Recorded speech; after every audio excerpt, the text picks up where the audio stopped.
rate of cholesterol يعني مصير الكوليسترول that come from the hydrolysis of the TG.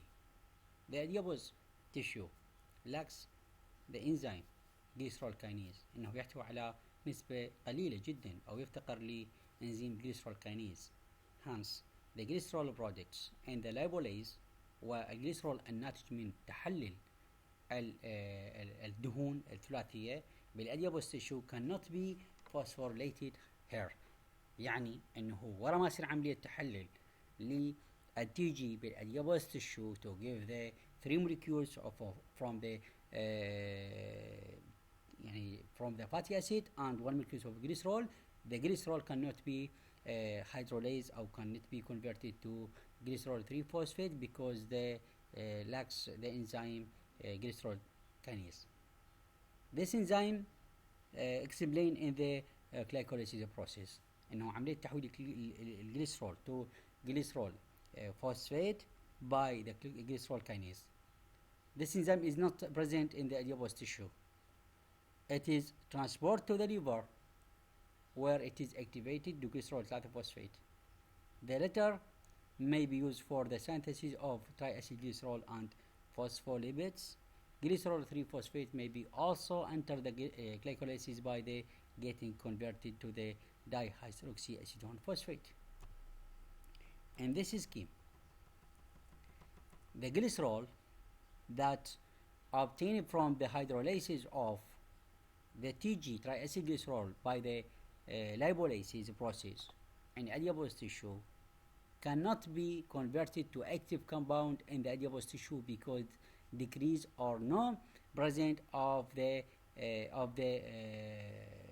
glycerol kinase, but is transported to the liver. ينتقل للليفر. In the liver present of glycerol kinase converted to glycerol 3-phosphate, glycerol 3-phosphate.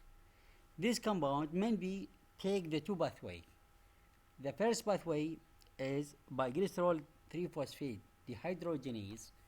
This pathway explained in the glycolysis process. In the glycolysis process, converted to dihydroxyacetone phosphate, and another pathway is conjugated with fatty acid in the liver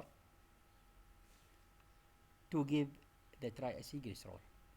ايضا هاي الباثوي شرحناها بمن بالسينثيسيس of the TGB in the liver, TG in the liver. The dihydroxyacetone phosphate may be returned to formation the glycerol 3-phosphate or may be entered to glycolysis to liberating energy as adenosine triphosphate.